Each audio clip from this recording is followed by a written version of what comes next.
Cada verano, una enorme extensión de Europa se transforma en un mar dorado. Millones de girasoles giran todos hacia el mismo lado, inclinándose hacia el sol, extendiéndose hasta donde alcanza la vista, bajo un cielo azul profundo. Tierra dorada, cielo azul. Y esos dos colores nadie los pintó. Son, literalmente, la bandera de este país. Una bandera viva, que brota de los propios campos. Y entonces amanece y miles de cúpulas doradas se encienden al mismo tiempo, reflejándose en las aguas del río Dnieper que serpentea por la ciudad. Bienvenido a Ucrania, la tierra donde nació el primer estado eslavo, allá por el año 882, la cuna de toda una civilización de Europa del Este. Lo primero que te va a dejar sin aliento quizás sea la belleza de las mujeres de aquí altas, de rasgos finos, de mirada clara como el cristal, envueltas en blusas bordadas de colores vivos. Pero déjame decirte algo, detrás de esa dulzura se esconde un pueblo capaz de perderlo todo, y de volver a levantarse en silencio, para reconstruirlo desde cero. Y hay un lugar en este país donde los seres humanos tuvieron que marcharse para siempre tras el peor desastre nuclear de la historia. Casi 40 años sin un alma. Y sin embargo, hoy, entre calles desiertas, caminan a sus anchas los lobos grises, los linces y hasta los caballos salvajes. La naturaleza le arrebató una ciudad entera al ser humano. Y créeme que vamos a volver a ese lugar, al final del viaje. Desde los picos nevados de los Cárpatos, hasta los viejos tejados inclinados de Leópolis, hasta la costa del Mar Negro brillando bajo el sol, hoy vamos a explorar juntos Ucrania, la tierra cuyo suelo negro alimentó alguna vez a toda Europa. El cruce perfecto entre una raíz milenaria y un pueblo que, ahora mismo, está reescribiendo su propia identidad. Pero antes de empezar, cuéntame, ¿desde qué país nos estás viendo? Déjalo en los comentarios y sé sincero, ¿te gustaría alguna vez poner un pie en Ucrania? Escribe sí o no aquí abajo. Para entender Ucrania, lo primero es mirar su tamaño. Con más de 603.000 kilómetros cuadrados, es el segundo país más grande de todo el continente europeo solo por detrás de Rusia. Para que te des una idea, es un país tan extenso que, cuando el amanecer apenas roza las colinas del oeste, la costa del Mar Negro, allá en el sur, todavía sigue dormida. Y es que Ucrania ocupa una posición que la historia jamás dejó en paz, una enorme bisagra entre Europa y el Oriente. Comparte frontera con 7 países desde Polonia, Eslovaquia y Hungría al oeste, hasta Rumania y Moldavia al suroeste, Bielorrusia al norte, y Rusia, que se extiende por todo el este. Y hacia el sur, el país se abre al Mar Negro y al Mar de Azov, sus dos grandes puertas al mundo. Atravesando su corazón fluye el Dnieper, el cuarto río más largo de toda Europa que parte al país en dos mitades, de norte a sur, antes de desembocar en el Mar Negro. Y ese río de alguna manera también refleja el alma misma de Ucrania, un oeste que mira hacia Europa y un este marcado por la huella de su vecina, Rusia. En lo administrativo, el país se divide en 24 provincias que aquí llaman Oblast más la República Autónoma de Crimea y 2 ciudades con estatus especial, la capital, Kiev, y Sebastopol. En total, unas 27 regiones. ¿Y su gente? Antes, casi 41 millones de personas llamaban hogar a esta tierra. Pero los años de guerra han obligado a millones a marcharse, dispersándose por toda Europa y por el mundo entero. La cifra de hoy es difícil de precisar, y esa sola dificultad, la verdad, ya cuenta una historia. El clima aquí tiene 4 estaciones muy marcadas, veranos cálidos y llenos de luz, e inviernos largos, blancos, de un frío que se te mete hasta los huesos. La mejor época para admirar Ucrania en tiempos de paz va de finales de primavera a principios de otoño, cuando los campos se encienden de dorado y las ciudades se bañan en una luz suave y dorada. Pero para entender de verdad esta tierra, tenemos que empezar por su corazón, y ese corazón se llama Kiev. Asentada a ambas orillas del Dnieper, Kiev es una de las ciudades más antiguas de toda Europa del Este con más de 1500 años de historia, tanto que la llaman con cariño la madre de las ciudades eslavas. Al llegar, lo primero que te golpea la vista es el oro, pero no el oro de la ostentación, sino el oro de la fe. Cúpulas doradas en forma de cebolla se alzan por todo el horizonte, y cada una parece una llama de oración congelada en pleno aire. La más famosa de todas es la Catedral de Santa Sofía, una obra maestra del arte bizantino, con casi 1000 años encima, declarada Patrimonio de la Humanidad por la UNESCO. No muy lejos está el Monasterio de las Cuevas de Kiev, también conocido como Lavra, el conjunto monástico más antiguo del país, fundado en el año 1051, con túneles interminables donde reposan los monjes desde hace siglos. Luego está la Puerta Dorada, que ya era la entrada a la ciudad allá en el siglo XI, cuando Kiev reinaba como capital de todo un imperio. Y no podemos dejar fuera el monasterio de San Miguel de las Cúpulas Doradas, vestido de azul cielo y coronado de chapiteles de oro reluciente.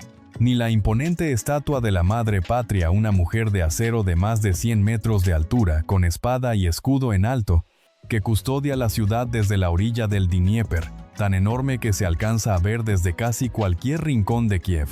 Pero hay una maravilla de Kiev que no está sobre la tierra sino en lo más hondo de ella.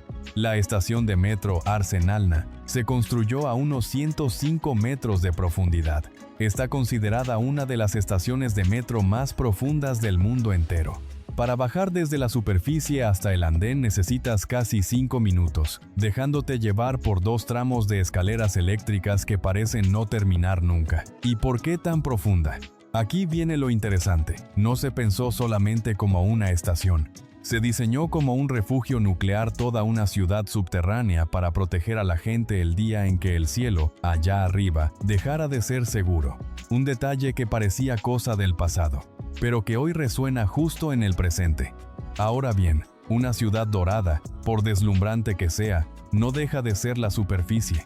El alma verdadera de Ucrania está en su gente. Y quiero que recuerdes lo que te dije al arranque del viaje sobre esa fuerza escondida detrás de la belleza.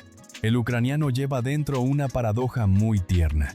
Por fuera puede parecer callado, reservado, hasta un poco frío con los desconocidos, pero por dentro le arde una determinación que cuesta creer.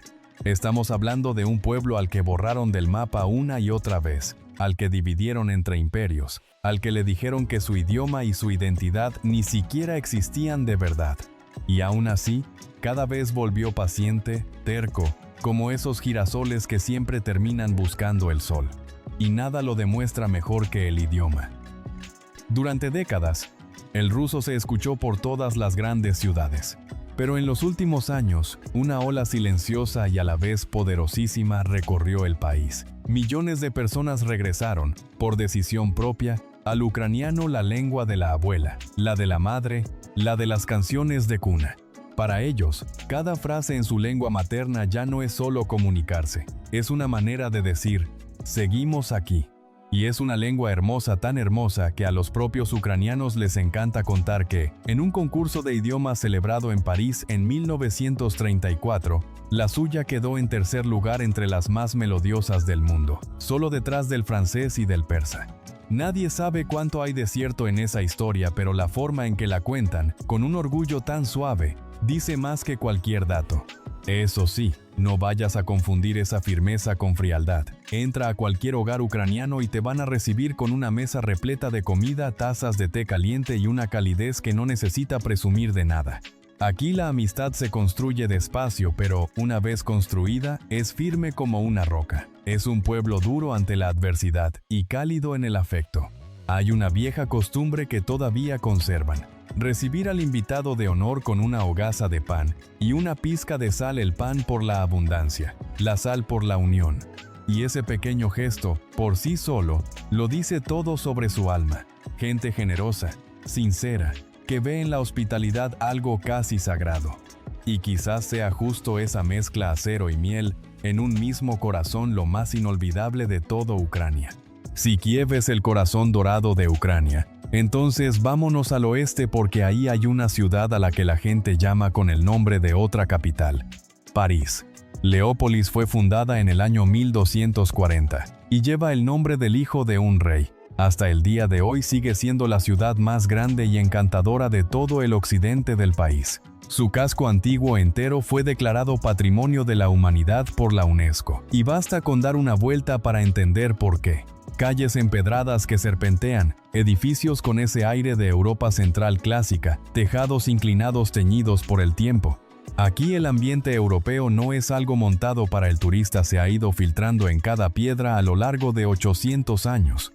En pleno centro está la Plaza Rynok, rodeada por 44 edificios, cada uno de un estilo distinto, como un álbum de arquitectura abierto al aire libre. Y por si fuera poco, Leópolis es famosa por su chocolate artesanal y por sus talleres de toda la vida, donde cada callejón parece susurrarte una historia diferente.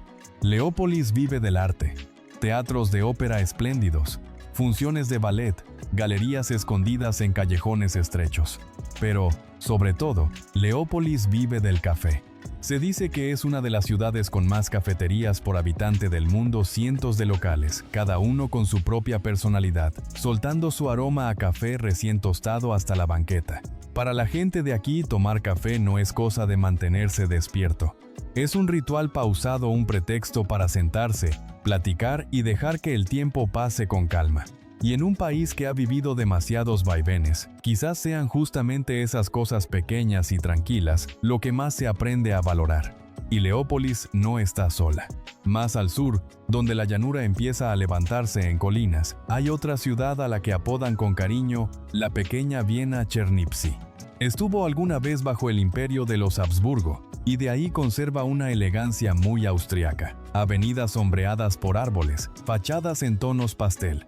Y su corazón es la Universidad de Chernivtsi, un conjunto arquitectónico tan deslumbrante que la UNESCO también lo declaró Patrimonio de la Humanidad. La verdad, se parece más a un castillo de cuento de hadas que a un salón de clases. Pero para entender por qué los ucranianos se aferran tanto a su identidad, hay que remontarse en el tiempo hasta el año 882. Fue el año en que las tribus eslavas se unieron y fundaron la Rus de Kiev, el primer estado medieval de los eslavos orientales. En su máximo esplendor, su territorio se extendía desde el mar Báltico, en el norte, hasta el mar Negro, en el sur. Y aquí va algo que pocos saben. La Rus de Kiev se considera la raíz cultural común no solo de Ucrania, sino también de Bielorrusia y de la mismísima Rusia. Dicho de otro modo, la historia de una enorme región del mundo empezó justo en esta tierra.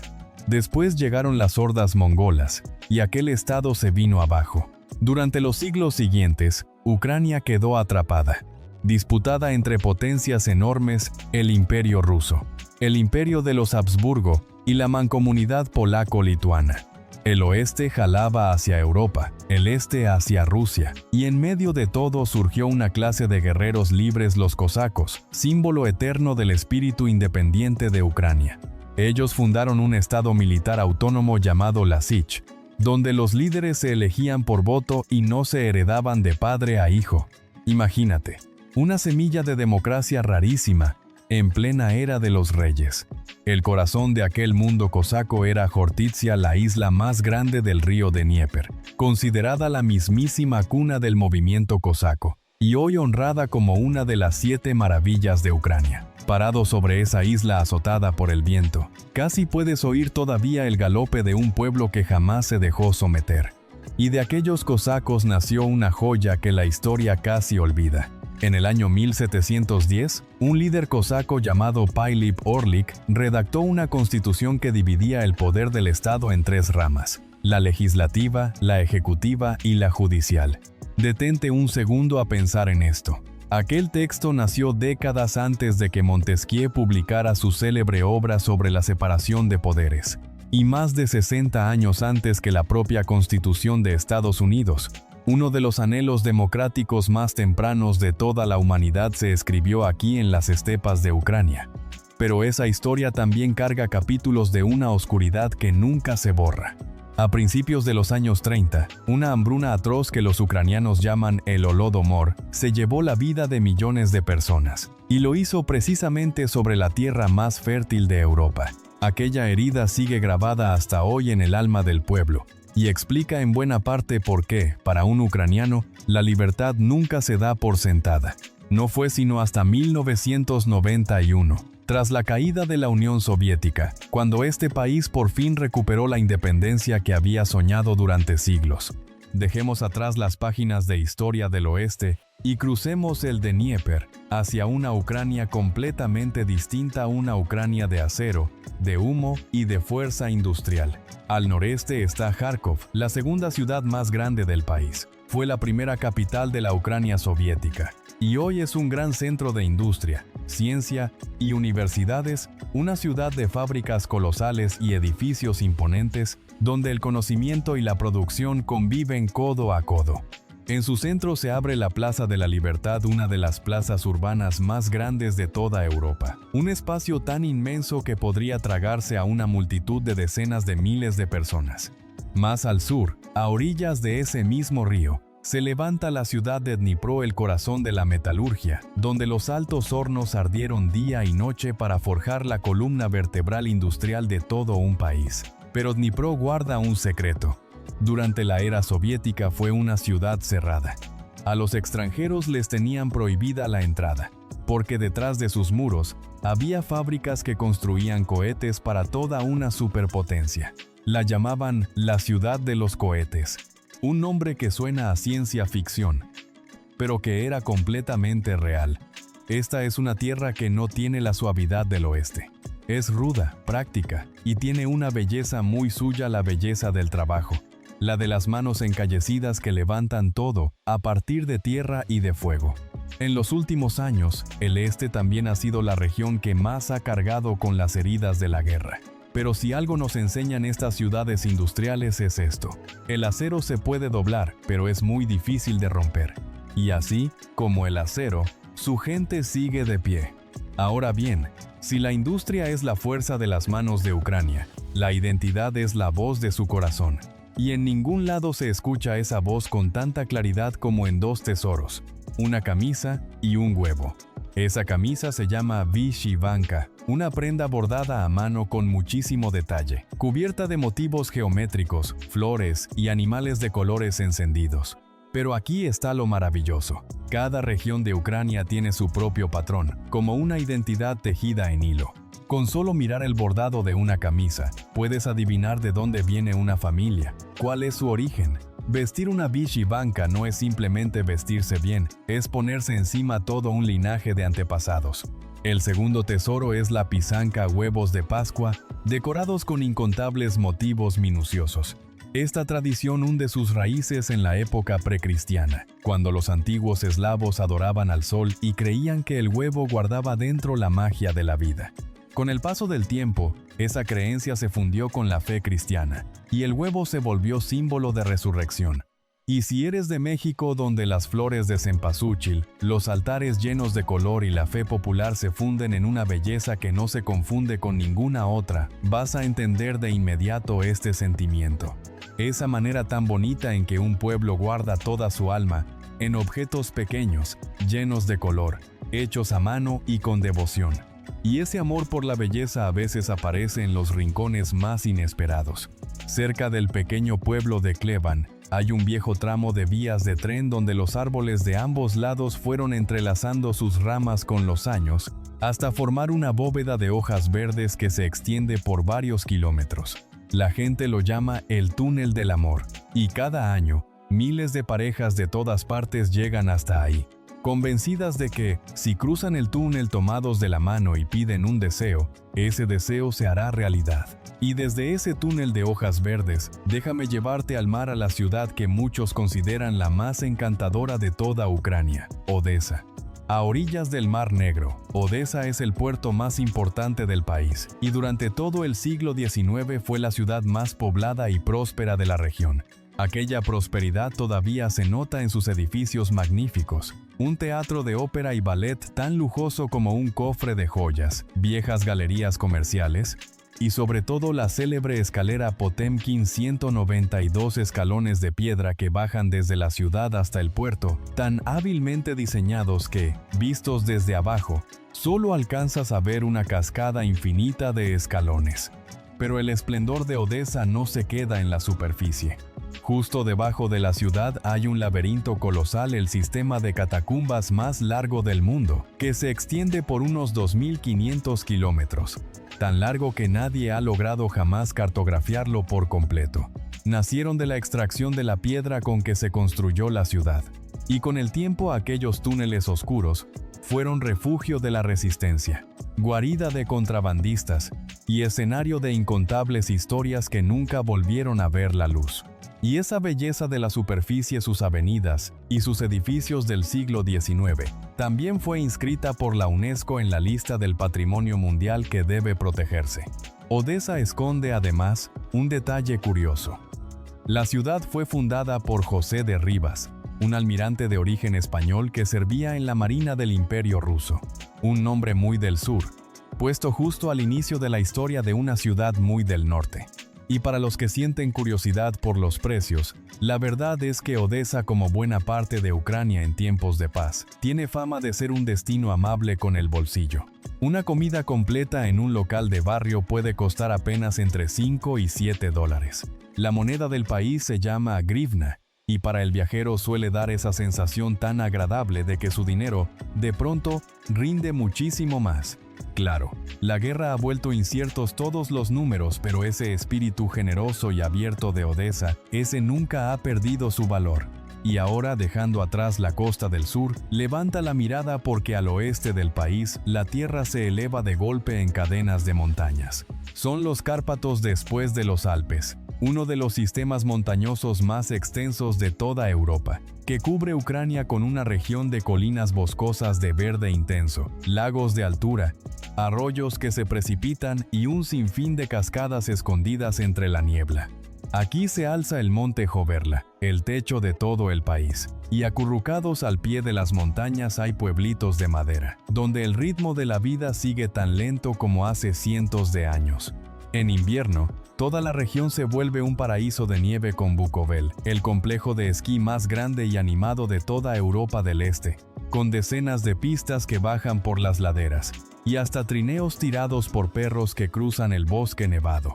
Pero entre esos bosques se esconden tesoros mucho más silenciosos. Repartidas por las laderas de los Cárpatos hay antiguas iglesias de madera levantadas, así como lo oyes, sin usar un solo clavo de hierro, y reconocidas por la UNESCO como Patrimonio de la Humanidad. Y a su alrededor se extienden bosques vírgenes de hayas de cientos de años, que también forman parte del patrimonio de toda la humanidad. No es casualidad que a Ucrania la llamen la tierra de las cúpulas y las iglesias, un lugar donde la fe y la naturaleza se entrelazan en cada fibra de la madera. Pero los Cárpatos no son solo naturaleza. Repartidos por todo el oeste de Ucrania, hay miles de castillos y fortalezas antiguas. Se calcula que existen más de 5.000 fortificaciones de este tipo en todo el país. La más famosa es la fortaleza de Kamianets-Podilsky, erguida sobre un peñón que el río rodea hasta formarle un foso natural. Durante siglos, aquella fortaleza aguantó oleada tras oleada de ataques, rechazando lo mismo a los turcos otomanos que a los tártaros.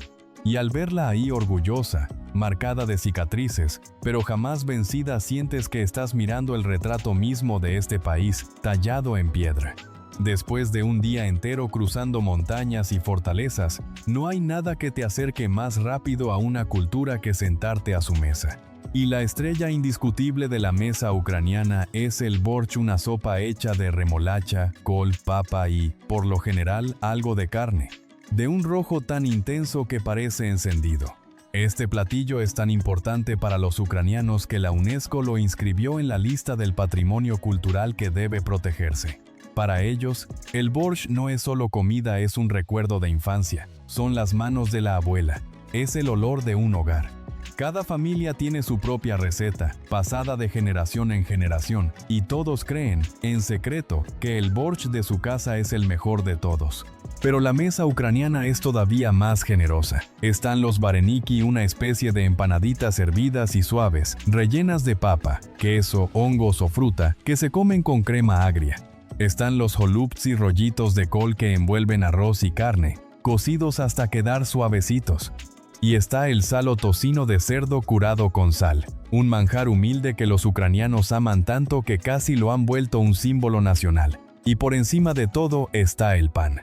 Para los ucranianos, una hogaza tiene un significado casi sagrado: el pan de bodas. El korobay, decorado con adornos elaboradísimos, es el centro de toda celebración de matrimonio, símbolo de abundancia y de bendición. De postre tienen el uzbar, una bebida de frutas secas, dulce y suave. Y para brindar en las buenas ocasiones, está la orilka, el licor fuerte tradicional de esta tierra. Es una cocina sin adornos y sin poses, pura honestidad, calidez y abundancia. Una cocina nacida de una tierra fértil. Y hablando de la tierra, pues ese es justamente el mayor secreto de Ucrania, el nombre que el mundo entero le puso: el granero de Europa. Debajo de esos campos interminables hay un suelo excepcional llamado Chernozem, una tierra negra, suelta y de las más fértiles del planeta. Ucrania posee una de las mayores reservas de tierra negra del mundo, y ese regalo de la naturaleza convirtió al país en una máquina agrícola gigantesca. Aquí el trigo se extiende hasta el horizonte, y los campos de girasol, la flor que terminó volviéndose símbolo de todo el pueblo, convierten cada verano en un tapiz dorado. Pero aquí viene lo que hace a esta tierra importante para todos nosotros. Ucrania no solo se alimenta a sí misma, alimenta al mundo. Durante años este país fue uno de los mayores exportadores de aceite de girasol y de granos de todo el planeta, llevando trigo y aceite a la mesa de cientos de millones de personas en Asia, en África y en el Medio Oriente. Por eso, cuando la guerra interrumpió los barcos cargados de grano que salían de sus puertos, el precio de los alimentos tembló en lugares que están a miles de kilómetros de Ucrania. Y esa es una verdad silenciosa pero profunda. Un solo campo en Ucrania puede decidir la comida de una familia al otro lado del mundo. La tierra de aquí no alimenta únicamente a un país, es uno de los hilos que mantienen con vida a toda la humanidad. Pero al inicio del viaje te hice una promesa, que íbamos a volver a un lugar. Pues bien, llegó el momento. El 26 de abril de 1986, el reactor número 4 de la central nuclear de Chernóbil explotó, provocando el peor desastre nuclear de la historia de la humanidad. Una nube radiactiva invisible se extendió por el cielo, y toda una comunidad quedó borrada en un instante. Las autoridades levantaron de inmediato una enorme zona de exclusión, evacuando a decenas de miles de personas de sus hogares. La cercana ciudad de Pripyat, donde vivían casi 50.000 personas, fue abandonada en apenas unas horas, y nadie regresó jamás. Hasta el día de hoy sigue ahí, en pie. Ruedas de la fortuna oxidadas, salones de clase cubiertos de polvo, muñecas tiradas en silencio, una ciudad fantasma congelada en el instante exacto en que el tiempo se detuvo. Y ahora sí, viene la paradoja, eso que nadie habría imaginado. Cuando los humanos se fueron, la naturaleza no se apagó. Todo lo contrario, estalló. Durante casi 40 años sin un alma, la zona de exclusión de Chernóbil se convirtió, en silencio, en una de las mayores reservas de vida salvaje de toda Europa. Manadas de lobos grises cazan hoy entre los edificios en ruinas. Linces, alces, jabalíes y hasta los rarísimos caballos salvajes de Przewalski se pasean tranquilos por calles que alguna vez fueron de los humanos. En el lugar que debía ser el símbolo de la muerte, la vida resurgió más salvaje y poderosa que nunca. Lo irónico es que, antes de la guerra, esa misma zona de exclusión se había convertido en un extraño destino turístico, donde llevaban a grupos de curiosos a recorrer Pripyat para ver, con sus propios ojos, el tiempo detenido. Y en los primeros días del conflicto de 2022, la zona volvió a ser ocupada por un tiempo, antes de ser devuelta, como si la historia todavía no quisiera soltar este lugar. Y esa es quizás la lección más extraña y más profunda que nos deja Ucrania, que la vida, por más que la empujen hasta el límite, siempre termina encontrando el camino de regreso. Una lección que todo este país, a su manera, sigue viviendo cada día. Y es aquí donde tenemos que ser honestos, tú y yo. Porque contar una historia hermosa y esconder la verdad no es respetar a esta tierra. La verdad es esta: hasta el año 2026, Ucrania sigue en guerra. El conflicto con Rusia, que estalló con toda su fuerza en 2022, todavía no termina. Ha habido breves saltos al fuego, encendidos como una chispa de esperanza, que luego se apagaron.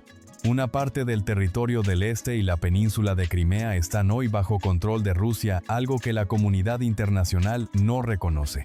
Y millones de personas siguen viviendo lejos de su hogar.